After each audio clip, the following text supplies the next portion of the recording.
wabarakatuh. Perkenalkan, nama saya Rofika Yusrida Nurun. Saya adalah guru pendidikan agama Islam dan budi pekerti di SD Negeri 3 Purwodadi. Saat ini saya menjadi mahasiswa PPG Batch 3 LPTK UIN Wali Songo Semarang. Saya akan menampilkan video praktik pembelajaran PPL 2 RPP 3. Selamat menyaksikan. Wassalamualaikum warahmatullahi wabarakatuh.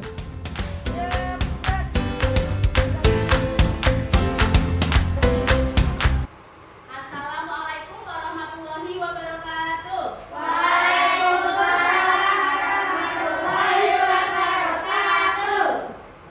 Alhamdulillahirabbil alamin. Hari ini kita akan belajar pendidikan agama Islam dan budi pekerti, ya.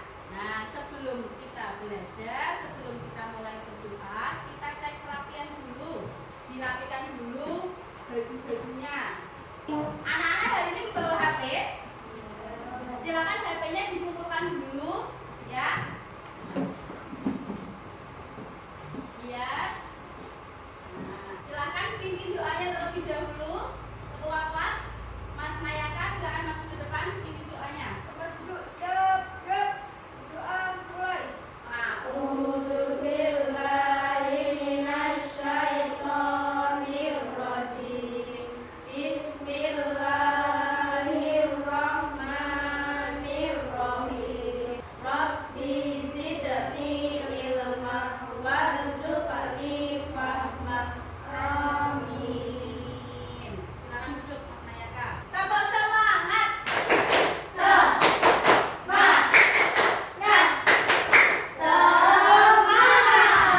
Bagaimana kabar hari ini anak-anak? Alhamdulillah, Allahu Akbar, luar biasa. Kaifarukum? Bil khair. Alhamdulillah, Allahu Akbar. Kita akan absen ya. Beniko Alfio, Elvina. Sebagai sikap nasionalisme kita akan menyanyikan lagu Indonesia Raya, ya. Hiduplah Indonesia Raya. Nah, pada kesempatan minggu kemarin, anak-anak sudah mempelajari apa? Ada yang masih ingat? Oh, Mas Vio. Sikap pantang menyerah Nabi Ilyasa. Sikap pantang menyerah Nabi Ilyasa. Yang mau menjawab, kemarin kita belajar apa? Oke, Mbak Jilbab. Ya, apa Mbak Jilbab? Kita harus selalu berusaha untuk mencapai cita-cita. Ya, betul semua. Nah, pada kesempatan hari ini kita akan membahas kisah keteladanan atau kisahnya Nabi Muhammad SAW. Ya, tujuan pembelajaran kita, ya, mempelajari kisah Nabi Muhammad. Siswa dapat menganalisis sikap jujur meneladani Nabi Muhammad SAW, dan yang terakhir siswa dapat menceritakan secara tertulis kisah keteladanan Nabi Muhammad. Nah, anak-anak, adakah di sini yang sudah tahu kisahnya Nabi Muhammad SAW?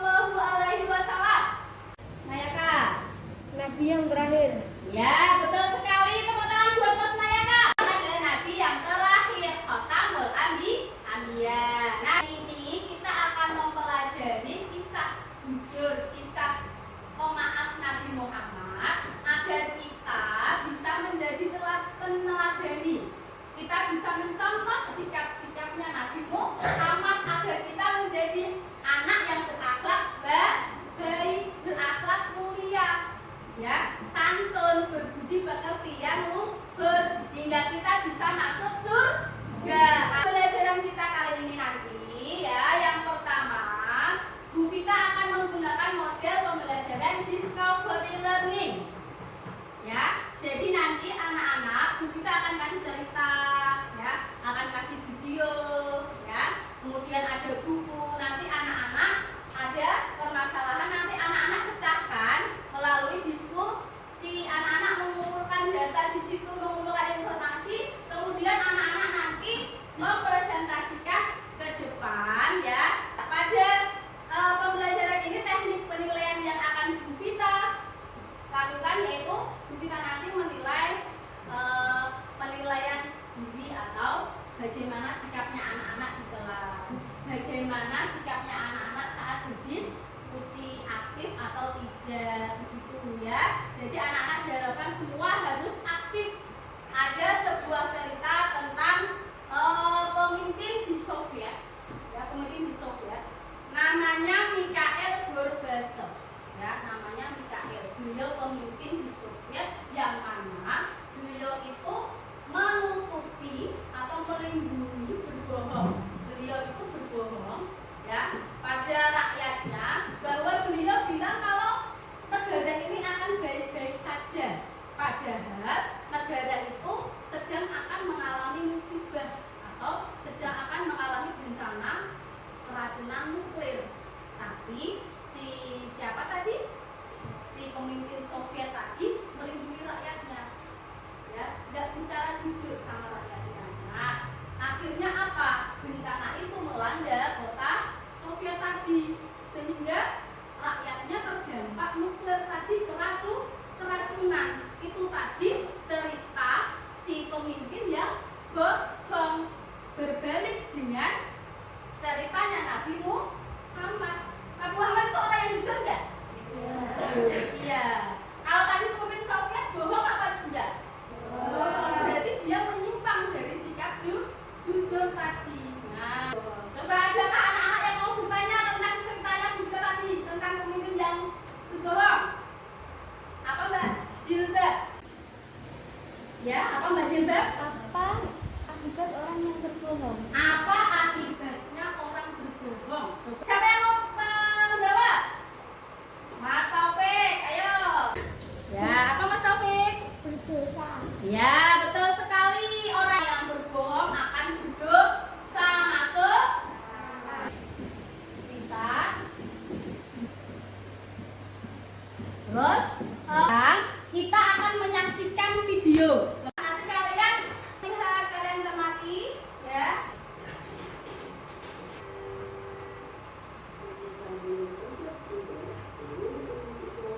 Ingat nggak Mbak yang berbicara? Saat mengamati video di YouTube.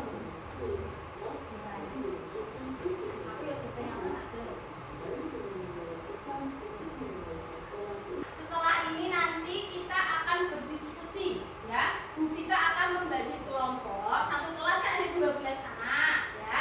Kita bagi 3 kelompok. Jadi satu anak itu nanti, satu kelompok nanti berapa anak? 4 anak. Sidik, kelompok sidik, ya. Kelompok sidik, kelompok amanah. Setiap kelompok akan mengerjakan 1 soal. Kelompok sidik, dengarkan. Sidik mengerjakan soal nomor 1, ya. Kelompok amanah mengerjakan soal nomor 2, kelompok tablet mengerjakan soal nomor 3, ya. Kelompok sidik soalnya bagaimana penyebab seseorang bisa berbohong dan dendam, ya. Sekarang kita akan bagi tugas kelompok. Kamu nomor 1 ya, nomor 3. Silakan dikerjakan. Nah, sebelum kalian mengerjakan, kalian boleh mengambil buku bacaan di sini, ya, cari informasi dari sini. Kemudian anak-anak ambil HP untuk browsing di internet, cari informasi sebanyak mungkin dari soal yang kita bagikan. Gitu ya. Silakan ambil. Silakan dulu. Surat-suratnya. Kamu cari di buku bacaan. Berapa harus baca? Ambil dulu kita. Nah.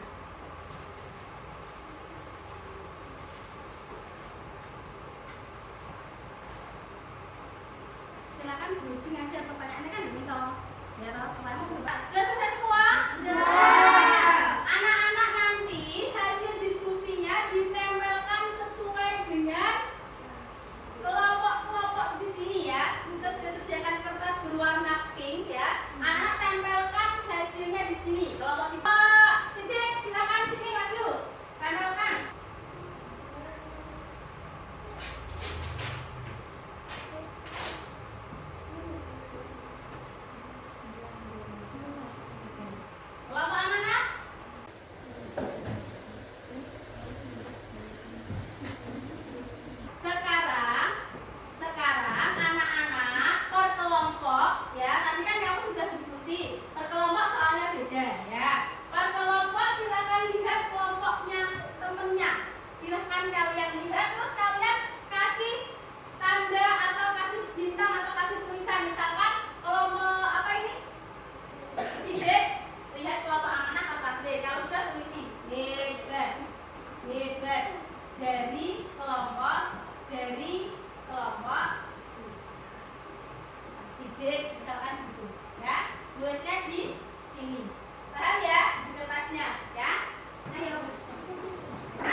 Bolehkah kita berbohong walau hanya sekali? Siapa yang jawab? Berdiri ya menjawabnya ya. Oke. Tidak boleh ya. Bolehkah kita berbohong walau hanya sekali? Enggak boleh. Kalau kita sudah berbohong sekali, nanti akan lama-lama juga bohong terus, karena kebohongan satu akan menutupi kebohongan yang lain. Jadi tidak boleh bohong. Oke, tepuk tangan untuk kelompok Sidik dan Ana. Oke, anak-anak, tadi kita sudah mencari jawaban dari soal yang belum kita berikan. Anak-anak sudah browsing di internet, sudah mencari dari buku bacaan, buku paket agama, dari kisahnya Nabi ya. Nah, anak-anak, sekarang kita waktunya membuat kesimpulan ya. Kesimpulan dari diskusi kita tentang kisah Nabi tadi ya, tentang sikap jujur, pemaaf ya. Apa anak-anak? Tentang masalah yang sudah kita kasihkan. Apa kesimpulan hari ini? Silakan berdiri. Kita harus jujur dan tidak berbohong mencontoh perilaku atau sikap Nabi Muhammad SAW. Oke, kita tidak boleh. Oh, kita harus jujur ya, tidak boleh berbohong, meneladani sikap perilaku Nabi Muhammad. Oke, hebat sekali Mbak Jilbab. Tepuk tangan untuk Mbak Jilbab. Oke, anak-anak, hari ini kita akan melakukan refleksi ya. Hari ini anak-anak senang? Senang. Ya, apa yang kalian senangi tadi kegiatan kita hari ini apa? Belajar dengan browsing di internet, terus belajar dengan membaca buku. Ya, hebat semua hari ini. Tepuk tangan untuk kita semua. Setelah ini Bu Vita akan bagikan lembar evaluasi. Lembar evaluasi ini nanti Bu Vita kasih waktu anak-anak 2 menit untuk mengerjakan lembar evaluasi, dikerjakan sendiri-sendiri. Paham? Ya. Kita bagikan. Sudah semua anak-anak? Sudah. Oke, silakan dikumpulkan. Sudah 2 menit ya, silakan kumpulkan ke Bu Vita semua. Semua masih Bapak. Kumpulkan. Anak-anak nanti akan Bu Vita nilai ya satu persatu. Kalau anak-anak nilainya kok masih ada yang belum baik, nanti Bu Vita akan adakan remedi ya. Kalau anak-anak nilainya sudah baik semua, baru Bu Vita akan mengadakan pengayaan agar lebih memantapkan materi ya anak-anak ya. Oke, minggu depan kita kan sudah tes, sudah penilaian akhir semester. Nah, anak-anak jangan lupa belajar ya, pelajari LKS buku paket dari halaman 1 sampai halaman 50, karena itu adalah materi untuk penilaian akhir semester 1. Begitu ya? Oke. Nah, anak-anak hebat semua hari ini. Jangan lupa belajar.